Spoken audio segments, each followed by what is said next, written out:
Hi, this is Privateer Station, and today we're bringing you an interview of Olexiy Arestovych, advisor to the Office of the President of Ukraine, to Baiba Bļodniece.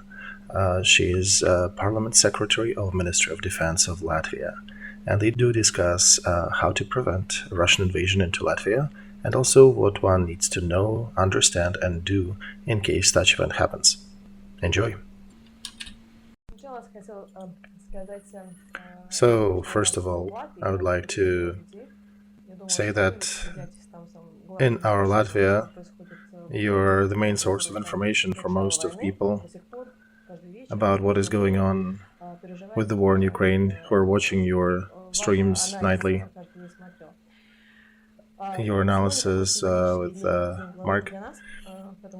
And today is a symbolical day for us because on the 23rd of August 1939 there was signed a pact of Molotov-Ribbentrop, or as it is also known, pact of Stalin and Hitler, that meant that our occupation started, and it lasted for about 50 years.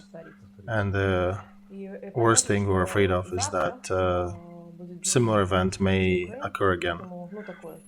And tomorrow is an Independence Day of Ukraine, and it is probably a good day, a symbolic day, to talk about your experience that you went through, to perhaps give us lessons and advice on about the major things that we need to consider, our leadership needs to consider. So this conversation will mostly be not about Ukraine, but about Latvia, if we can. And of course, we do support you, we'll continue supporting you to the end, to the victory, because we understand that you are fighting also for us, and we understand that if Ukraine loses, then the next in line are us. So history and everything that is happening in the future is very interweaved, so we are glad to be your friends. This is sort of a preamble for this conversation and the reason why did we want to have it. So to start with, if you were an advisor of Latvian president, what would you suggest to do in Latvia? What are the most important things that need addressing? Because what is also important, that a big part of our population is Russian-speaking, the ones who were consuming Russian channels for a long time, Russian propaganda for a long time, and big cities where not only like Riga are about 50% Russian-speaking, some cities are even more than 50%. For a long time we had only Russian schools, and now we finally made a decision to start teaching in Latvian. So what do you think we should start with? I would say first thing one needs to consider is that war needs to be treated as inevitable. On our estimate, this was not the first ring for us, not the first bell, because it was back in the 90s when there was a Meshkovshchina event in Crimea, when so-called president, self-proclaimed president of Crimea was giving passports to military retirees and arming them. Then there was Tuzla with armed fighting, and only Kuchma's decisiveness stopped that. Then there were some gas conflicts along the pipelines and stuff. And one needs to consider that one of the intel wisdoms is everything that will be already is. It means that many things are showing today the events that will happen tomorrow. In the intel science, there are two disciplines. When they were separated back after the Israel war in 73, one of them is gauging the intentions and another is gauging the capabilities. Gauging the intentions is a very difficult one. So speaking of Ukraine, by the way, we had a biggest military group at the end of when the USSR fell apart. We had Navy, Air Force, land military. We basically flushed it down the toilet, sold to Middle East, sold to Africa. Some stuff deteriorated, other was stolen, because our main premise was that war will never happen. And all the major mistakes in government and military building construction were made because of these premises. One needs to consider that going forward, that the war will happen, and everything needs to be made with that in hindsight. So the officer always needs to take things as the war will happen. Otherwise, he's professionally unsuitable for his job. And I would say all neighbors of Russia need to be treating their future in that manner. We are trying to preserve democratic nature of our country. We are limiting some of the civil rights of the most suspicious people under investigation and collaborants. If that premise exists, regardless of the change of political parties, position, opposition, there's got to be a government consensus that one needs to behave yourself as if the war is inevitable. Yesterday, our president signed a decree that every new building construction needs to have a bomb shelter. That could have been signed back in the 91, right? Or like Finland, that did it back from the Second World War. Exactly. So like Israelis and Finns who learned after getting beaten, and there's a saying, right? One beaten is worth two non-beaten. So now, usually people understand when things happen. So it's best to learn from the others, but it's also good to keep the understanding that the threat of war is real. So you need to be preparing for that. And who can be speaking for that? Minister of Defense. Because with that precipice, other decisions, they just follow suit. This is the major strategic set that needs to be part of your tradition and understanding and given from generation to generation, and in both political power and in the military power in the country. And you can rely to Finnish or to Ukrainian experience, but the threat of Russia is always real, as long as it exists in its current format nearby. If that lesson is learned, there is a proper background in the country that allows you to prepare. If that is not learned, then there is a different situation where budgets are cut and you don't have real tools to counter the invasion. Remember the Falkland Islands. I did mention it before, but there was a Minister of Defense in Britain who was actually made a decision to decommission the last carrier 2 months before that event happened, and they were just 2 months away from disassembling the ship when the Falkland conflict started. If Argentinians were following a little too closer on internal British affairs, they could have waited a little and then had a much better chance to keep the islands. And the British internal discussion was rather active, but nobody in the military side, despite them having hundreds of years of military experience on the seas, could convince leadership to not disassemble the carrier. So that's where Minister of Defense is a very important role, because that person needs to relay the information to the society about the threats and risks. So here we are in a very interesting position. Russian propaganda was casting to Ukraine and to Latvia, and for us it was a very specific message. They were telling us there is no reason to resist. You're too small, because there is really nothing you can do. At the same time, we are seeing that Ukraine is rather successful in fending off Russian aggression. And we understand you're bigger and deeper. Well, not in everything. Let's take a look at our border, Sumy and Chernigov. They're on the border with Russian Federation. And both of those cities were hit by the elite troops. Sumy was attacked by elite tank divisions. And there were no military defending it. There was only territorial defense defending the city, and they could neither capture, but they were also destroyed so badly, damaged so badly, that they had to withdraw for rotation. Territorial defense did all that. There is no depth on that part. Sumy has, 20 kilometers from the border, the same depth as you do. Chernigov, why was it not taken? It is located in the system of small rivers.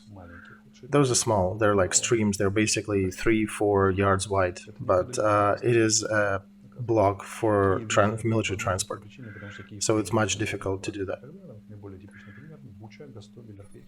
Kiev was not taken for a very simple reason, because it's also surrounded by rivers, and the typical example is Bucha, Gostomel, and Irpin. This is a triangle connected with Kiev by 3 bridges. The bridges were blown up, the Russian army stopped.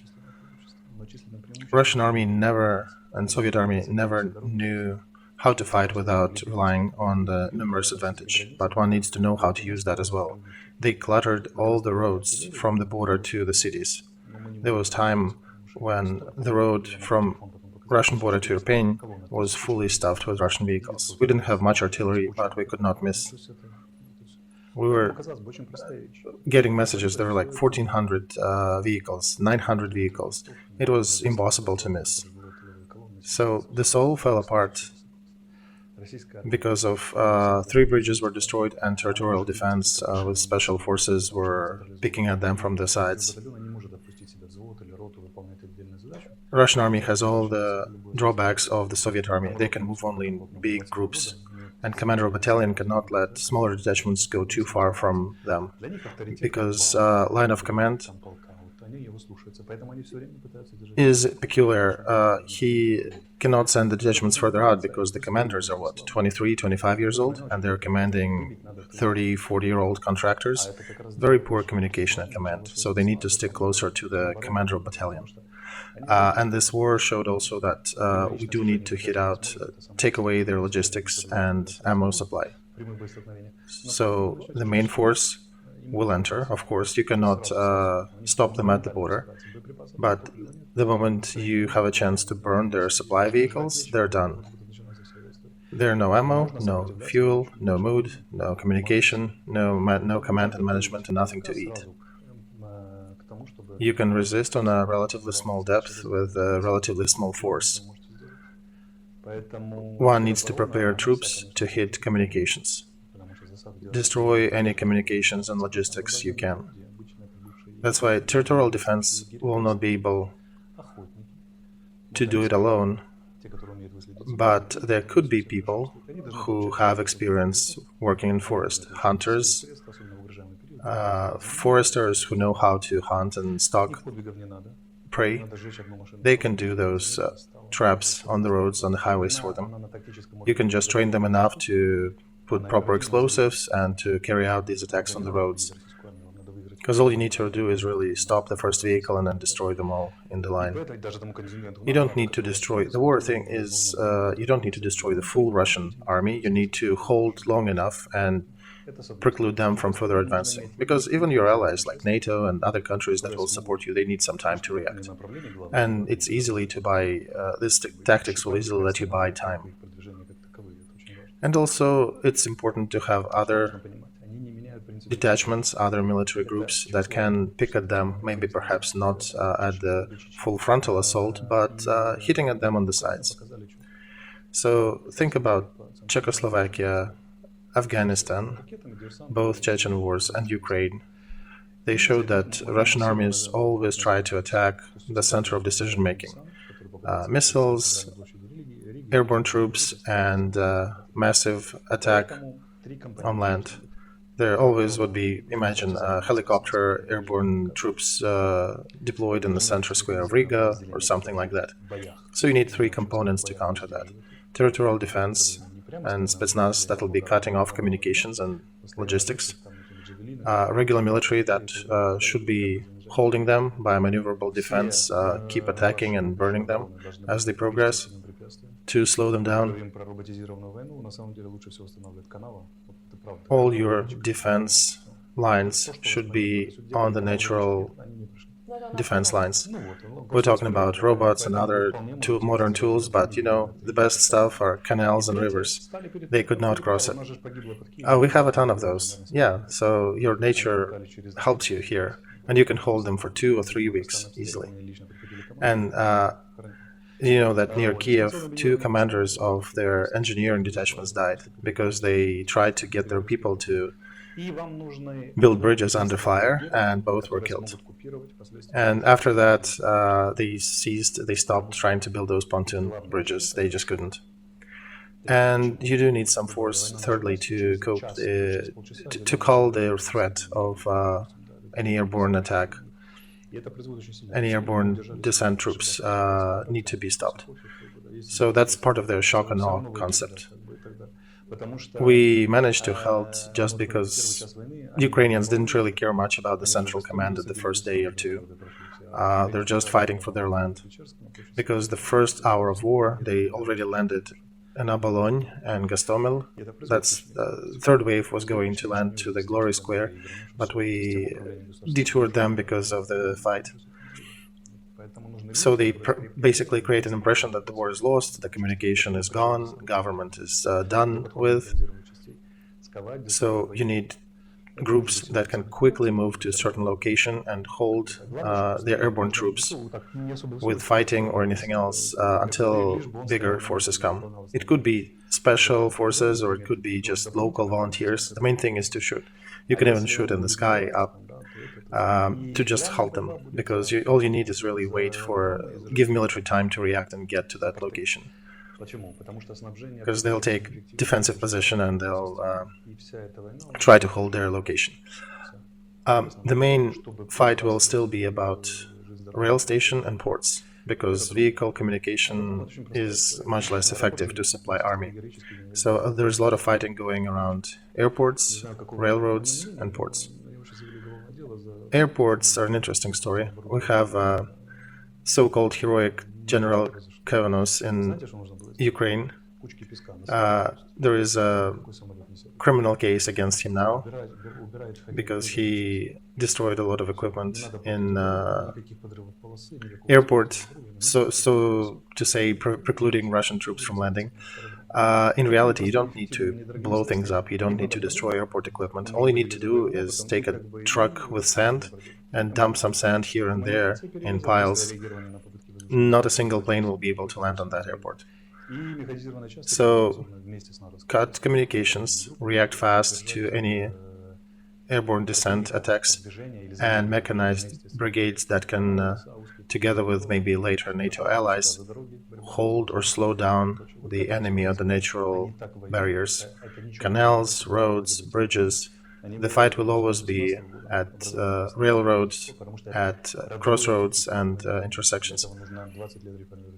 That's how they fight. They started fighting like that back when the Red Army was formed in 1918, and they're still fighting like that. That's like their birthmark, birth pain. That's how they fight. You should not be afraid by Russian aviation. They don't know how to use that. Because to use it effectively, you need 20 years of training, how to fight anti-air defense, how to work together with other groups of military. So what shows their stuff? They can send usually not more than 6 planes. 12 is not about them. The first day they sent, that was the biggest offensive, but we got 7 of them in the first 11 minutes. So they're used to fighting in high visibility, and whenever there is fog or other natural concealed areas, it's much easier to shoot them down. You get anti-air missile and down it goes. And you can easily hold them for 3 weeks like that. One of the main lessons of this war is that the concept that you need the depth of territory is wrong. Not necessary. What you need is good command and good reactions to their offensive. Because they fail to take a lot of targets like that just 10-15 miles from the border due to effective defense maneuvers. So, tell me this, speaking of the diversion groups, those people who are ready to collaborate with invaders, you had some cities, like Kharkov.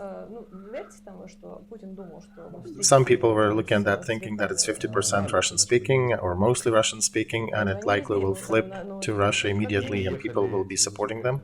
But it didn't happen. They actually, yeah, they thought about it. They were bringing parade uniforms, and they had the Russian guard with police batons and stuff. But they were severely mistaken. So we had 8 years of war in Donbas region, where people, step after step, eventually went through that mental conversion when they realized the foe, that it doesn't make sense to surrender to Russian army. It doesn't make sense. Life will not become better, not in any way. Unfortunately, you do not have these 8 years. Your people who are pro-Russia, they unfortunately did not go through that slow transformation. So how do you fight that? How do you counter that? Because you cannot tell, right? Just looking at the person. This is probably a generational thing. If, for example, if a person of a Russian descent decides to become a Latvian colonel, can he become a Latvian colonel?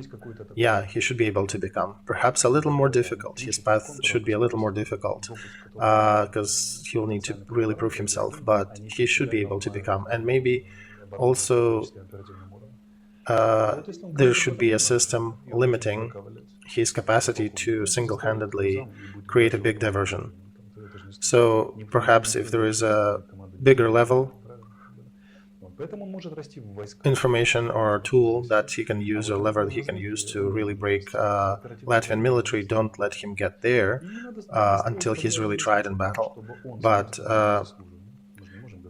you can put him in the right career path. For example, he can grow well in military, he can grow well in military defense, he can be a good colonel, and if he decides to do any shenanigans during the invasion, his second in command will shoot him. So it's less a risk, and he gets a good path to grow and show his capacity and do it. At the same time, perhaps he's not the right candidate for intel, for analytics branches, because that's where you can harbor different intentions and nobody can know what you're doing there deep inside, or if you're reporting that. So you need to research the candidate. Your country is not too big, right? How many? What's your population? Roughly about 1.8 million, about a third of Kiev. So it's not too difficult to check everybody. You're basically like a big family. You can gather all information, basically, practically from kindergarten, about every person. That's what Israelis do. They do track their people from 5, 6-year-old. They keep an eye. There is a file on their kids during sports events, education, interests. So there is a dossier that looks at people, at their intentions, at their interests, and their capabilities. And every intention that exists will likely be emanating systemically in a person's life. For example, why special services do not like volunteers. When somebody comes and says, hey, I was dreaming about being an agent from my childhood, they'd rather take somebody who would be very hesitant. Because one with initiative is somewhat suspicious. It's the sign of systemic interest. So first question is, who is systemically interested in accessing government secrets, government documents? Who is systemically interested in getting key information about important areas? So, and those areas are numbered: operative planning, purchases, logistic, cybersecurity, intel, counterintel. So, going back to army, those people who are ready to draw special signs for the invaders on the streets and help them navigate, oh, that's police and local authorities who can figure that out. It is rather horrible, right? When at the beginning of war you had people who were drawing signs and helping Russians. More than that, they were drawing, and some of them were sent on purpose to do some fake, funny things that will distract the notable marks, so that our forces would be distracted for those things. For example, they sent a big cloud, let's say 50 people were drawing fake stuff and drawing attention to them, and maybe 30 of them were drawing real markers that would be used. by invaders. So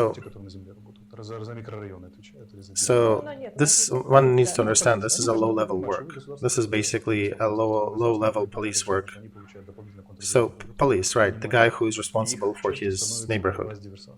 So they do need to understand, government needs to understand that these people need to be trained specially, and part of their work becomes fight with diversions. Do you know who fought those diversion groups best? The low-level police, the low-level investigators. They actually had the best way to counter diversion groups because they have their own contacts. They know our possible criminal networks and people with questionable stuff in the area. So all they needed is extra support, so they could also help to gather intel and to target targets if need be. And by the way, person who is taught how to target, how to help provide that information to the military, for example, foresters, police, everybody on the ground, if they know how to do that, they will see if anybody else is doing that, because they know what it is. They know how it is done, how this intel is given to the military, how to help them target things. So people are also so motivated that you can actually teach them well by the phone in 2 days how to do that. And the person immediately gets a certain sense for the similar person, for the person doing similar job. Just he basically knows easy things. What would be in his pocket? What do you need to look at on his phone to recognize if he was helping a foe to target your military objects or not? And the good part is that if they actually were trained, if they partook in some military exercise, then they're not just learning it by mind, they also know how to do it by hand. And then it's easier for them to find others. Central police and central forces will not capture people like that, will not capture diversion groups unless they're really open. Locals and local police will figure it out. They do know about somebody who spoke about Russia and about your country on a certain holiday. They know that at some point that person started traveling or started hiking around military locations and detachments, or started asking questions about equipment that is in military here and there. So these people cause certain questions. Locally, their neighbors are aware of that. We basically knew 3 days before the invasion that this is going to happen, it is imminent. So in these 3 days, you can actually take them all, and you don't need to capture them. Most of them can be just talked to when local police can just come to the person and say, hey, are you going to be doing what I know you'll be doing? Are you going to be drawing those target thingies and helping Russians? Because if you do, I'll come after you and you'll be gone. So there are different ways how to do that. You can preclude that. The easiest way is not to capture them when they're doing it, but to preclude that. And basically tell them, hey, we are aware of you and aware of things you're doing, so how about you don't? And that demoralizes these groups, these people. So local police, local townsfolk, they can easily figure it out and fight that level of war. So, as you mentioned, Russia had a bunch of agents and channels into Ukraine. What are those channels? What did they use? Because we also had a lot of people pretty high up who were Russian agents. Our situation is a bit better. Why? Because we are competing with them for the inheritance of Kiev and Rus, because our core source goes back to the same city. Like Arabs and Jews are fighting for that mount, we are fighting for Kiev and Kievo-Pechorskaya Lavra, because both countries are fighting essentially for the same stuff. We are fighting for who is more Russian in the old meaning of it, Rus, the way it started. It is not actual in Europe, because they're not fighting for that. And it's not actual for you, because Moscow is not competing with you for, are you the first Moscow or are they the first Moscow? And we are competing for the base values. See, when Putin was making his speech before the war, he did not say anything about economy or politics. He put everything in historic and meta-historic perspective. He really believes that. And you can use it because the best traitors are always ideologically motivated. Let's say people who are traitors in a system, they do believe in a great mission of Russia. And these people are saying that Ukrainians are for real brothers. It's damned West that wants to steal Ukraine. I came to Svetladar Duga in the 17th to the 52nd Brigade, and I have an Lieutenant Colonel artillery officer next to me. So at 1, the shelling ended, there was a 3-hour quiet, and he's sitting next to me after the shelling, looking at me saying, look, it's Jews and Anglo-Saxons who quarreled us. And I was asking, how long are you fighting here for? He said, oh, since 2014. He went through all the bad parts of Avdiivka, through sitting by the border when Russians were destroying them. Everything that that brigade went through and was burned twice, he went through. And he was trying to tell me these fairy tales about Anglo-Saxons. Lieutenant Colonel, second in command in brigade. And he's fighting. He was great as an artillery officer. He was brilliant. He could shoot a basketball through the hoop in 12 kilometers with a shell. So having these views doesn't mean that he would be a bad fighter. So many people in the system, even if they believe something else, would still be begrudgingly doing their duties. But we had 8 years of immunity development because that war explained a lot of things to a lot of people. Unfortunately, you do not have that. And you'd be meeting that event, if it occurs, with a shock. And the first you need to hold for the first 3 days. After that, it becomes easier. The first 3 days, you need to prove them that they will not completely run you over. Second, that you can hit them, that you can destroy their vehicles and equipment and personnel. Then when people see the smokes and see that they're being somewhat defeated here and there, people start to come out and help you. And the third, it's important to show an example of Latvian citizens, Russians who are fighting for Latvia. And we do have as for infiltration, there is an ideological background in Ukraine that you don't have that. Yours was what, maybe USSR, who is still playing that? Because here it's different. In Ukraine, they're being told about the beautiful future. We'll join Ukrainian Russian army and we'll walk all the way down to La Manche and English Channel and capture Europe and, be the best. And here they can only refer to the past, to the USSR past, and perhaps a military retiree can put a cross in a voting booth, but I don't think he'll fight much if he's very old. Younger ones can definitely fight, but the older ones are not.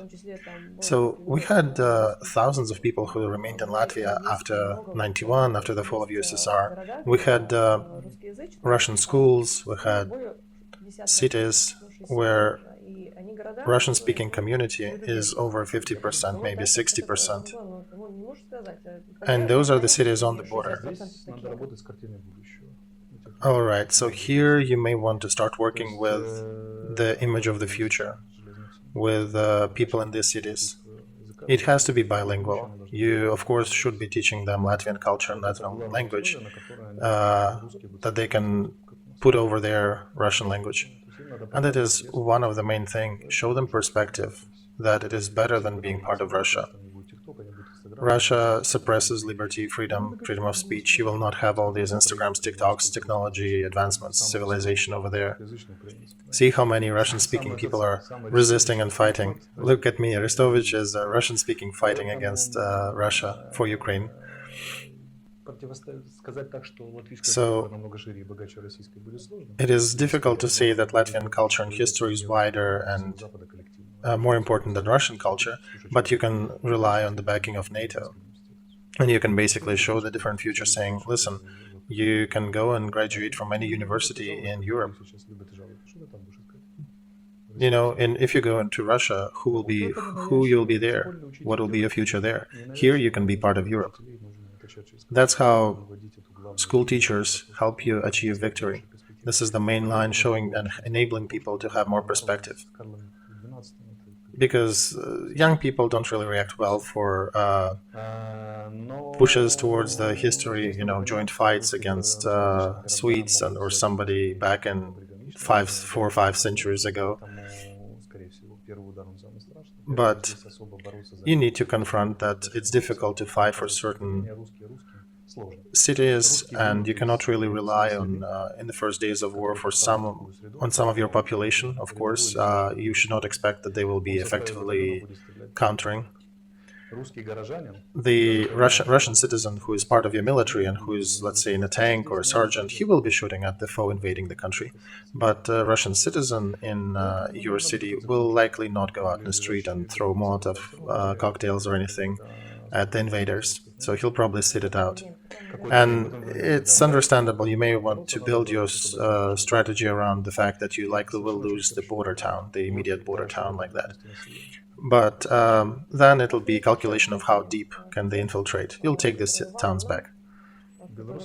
And yeah, there is another neighbor. Oh, Belarus, right. What's the perspective? I think Russia will lose Belarus in short-term perspective. You think Belarus will lean more towards Europe?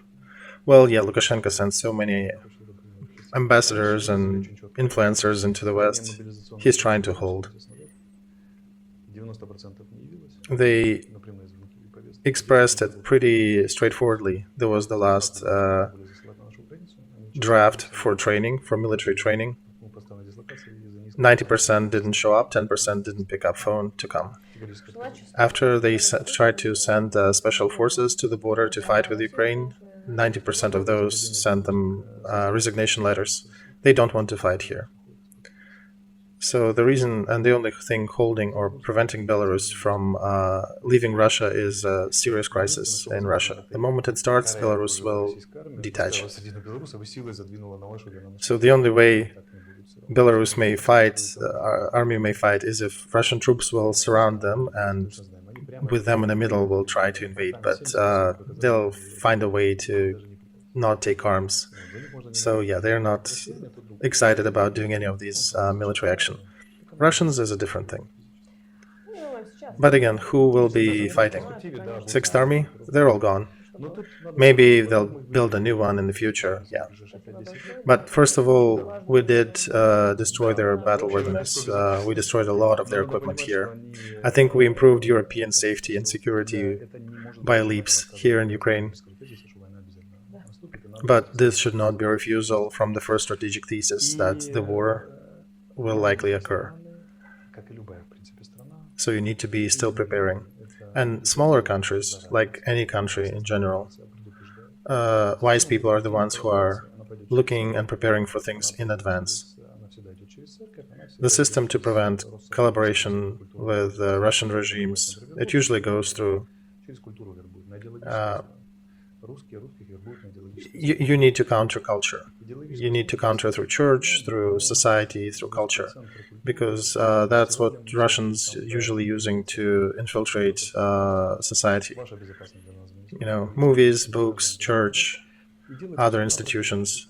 Police needs to be aware of that. Special services need to be aware of that. Citizens need to be aware of that. But ultimately, it's the teacher in your school who is making your victory.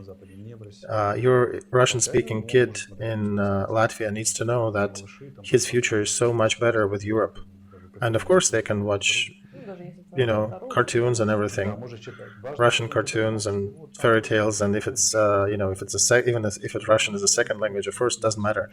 As long as you realize where your better future is, that's what people are fighting for. Retirees, that's a different story. They may rely on the past, but it's much easier.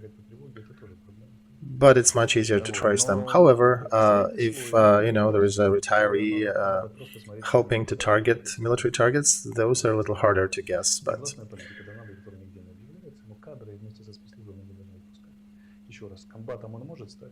there's got to be certain limits to the career pathways for those people whom you think may convert to maybe a Russian convert. He could be a battalion commander easily, but as I mentioned before, he should not be in logistics purchasing important ammo or other munitions for the army, or be somewhere high up in the intel service. Otherwise, sure. Otherwise, he should have a good path. You can even send that person to study overseas, to go study in British Academy for a battalion commander. So, speaking of the other question, there are many infrastructure objects, civilian infrastructure objects destroyed. Yeah, we had 22,000 hits on the civil targets in Ukraine. Very soon, it will be winter. So part of my question is about civil, part about military. Do you think we should expect a second wave of refugees in light of winter coming from us, from Ukraine? Yeah, I would not exclude that possibility. If Russians will be manage to destroy our energy stations, there can be a risk of refugees coming to you, because who wants to freeze over? There could be a second wave, even up to several million towards Europe. And regarding military, we understand that Russians are not exactly ready to fight winter war, their equipment and dress and everything.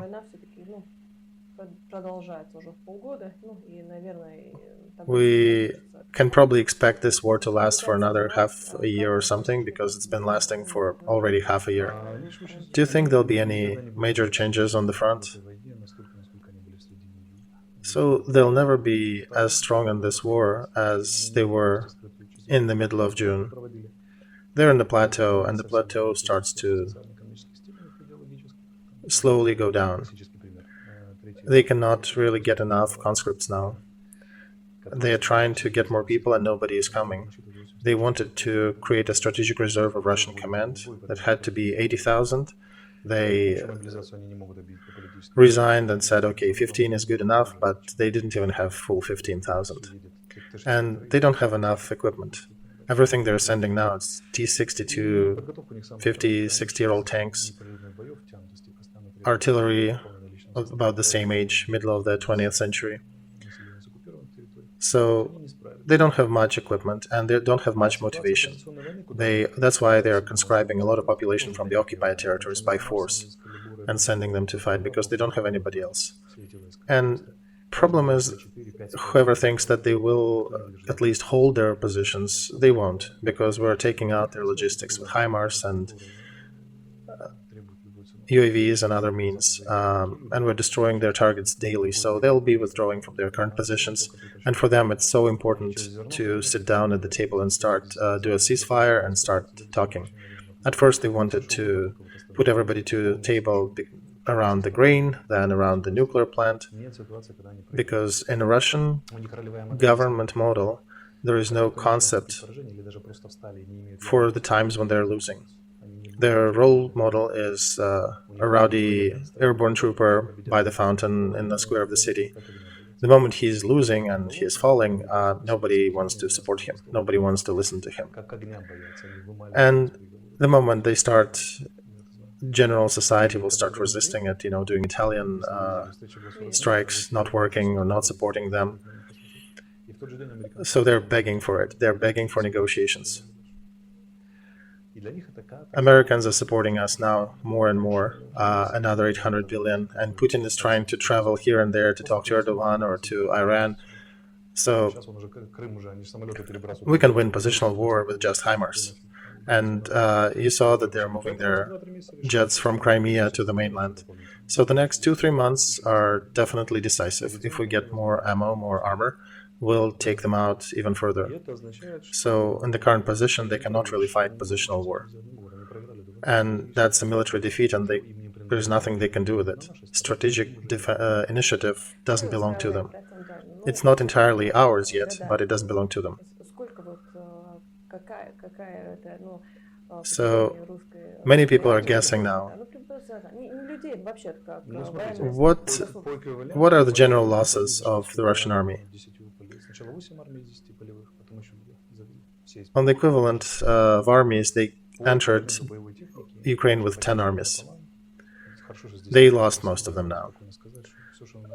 In the military equipment,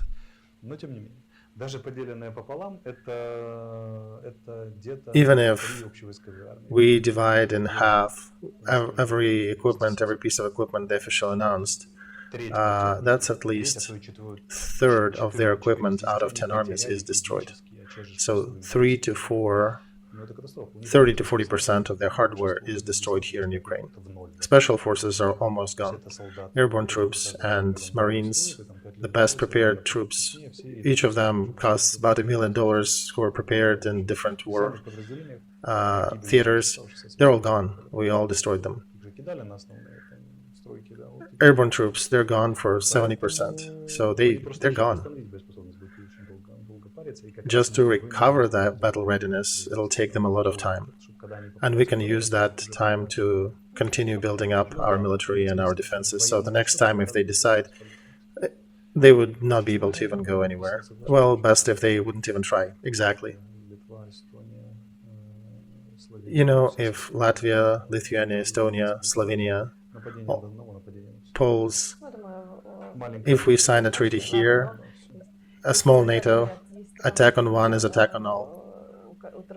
As they say, there are countries who actually have border with Russia, and they think much faster on their feet. Exactly. Because, yeah, if somebody is attacking Latvia, a couple of helicopters, 10 people running somewhere with guns, Ukraine brings out HIMARS and helps you get rid of them. So that would be a good argument.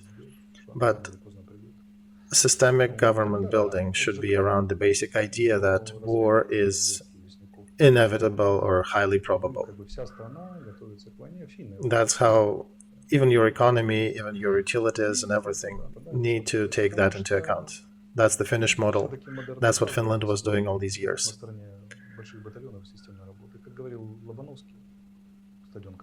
Because in the modern phase of history, God is on the side of battalions and proper work and proper training. As a classic said, the order defeats the mass. So, struggling with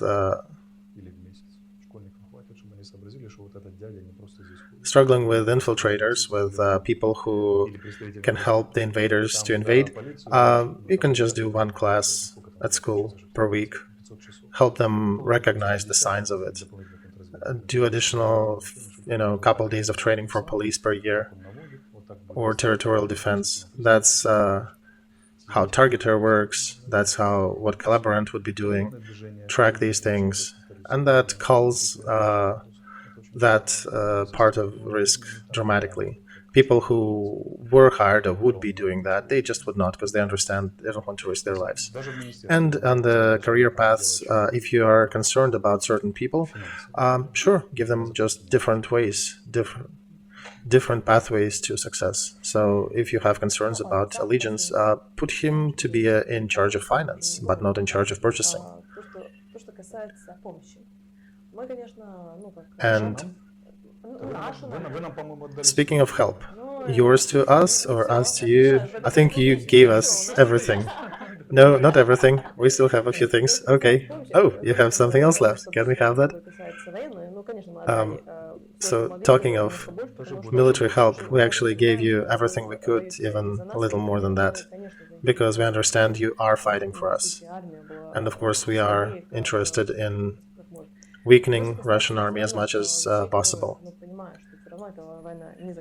But regarding things, we do understand that this war is still going on, and we're a small country, but we can still try to help you more.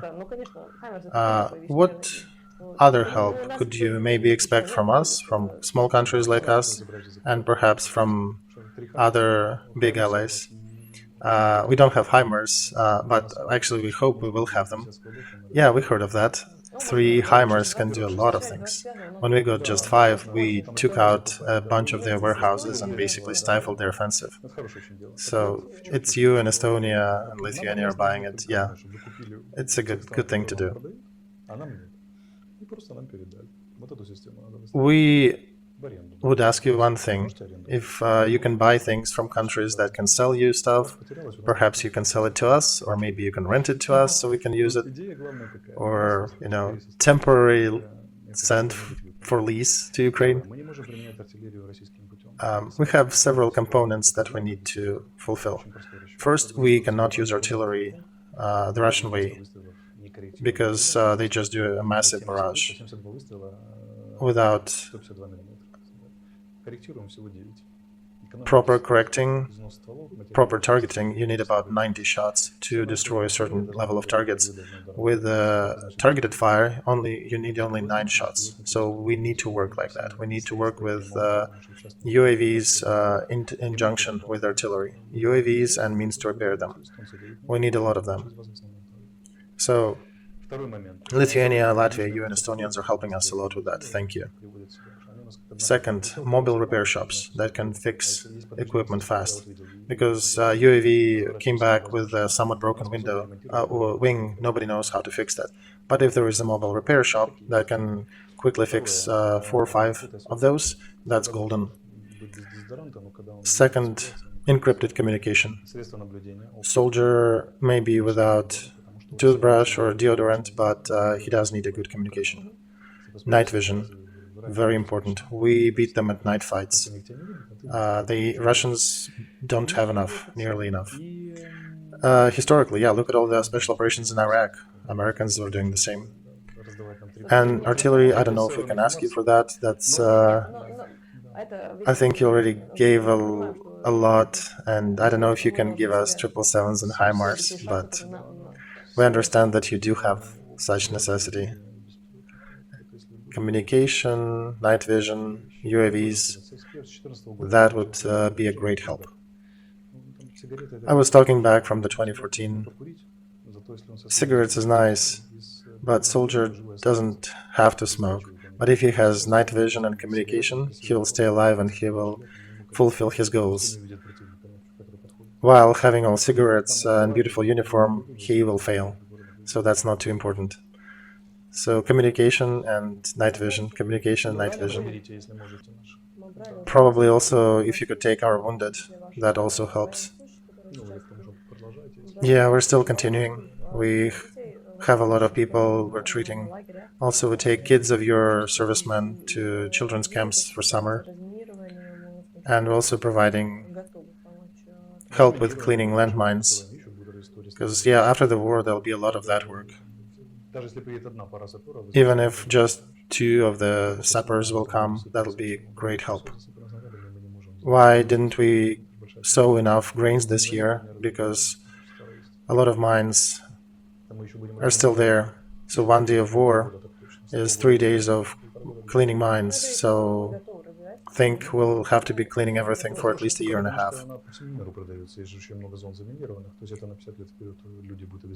And a good thing, we can use a lot of specialists in that, a lot of equipment in that. A good thing that the world has a lot of specialists and equipment to use who can come visit.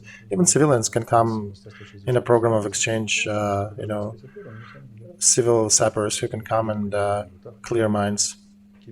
That's what they're doing in Cyprus and Africa, so we can use that help here. And Intel, we'll be very thankful for Intel. I knew at least 2 or 3 times when very critical information came from Baltic countries. They did not differentiate which one, but I suspect you guys partook in that. People think Intel is usually American or British. No, not only. Baltic partners reported. It was very valuable information, very precise, thank you.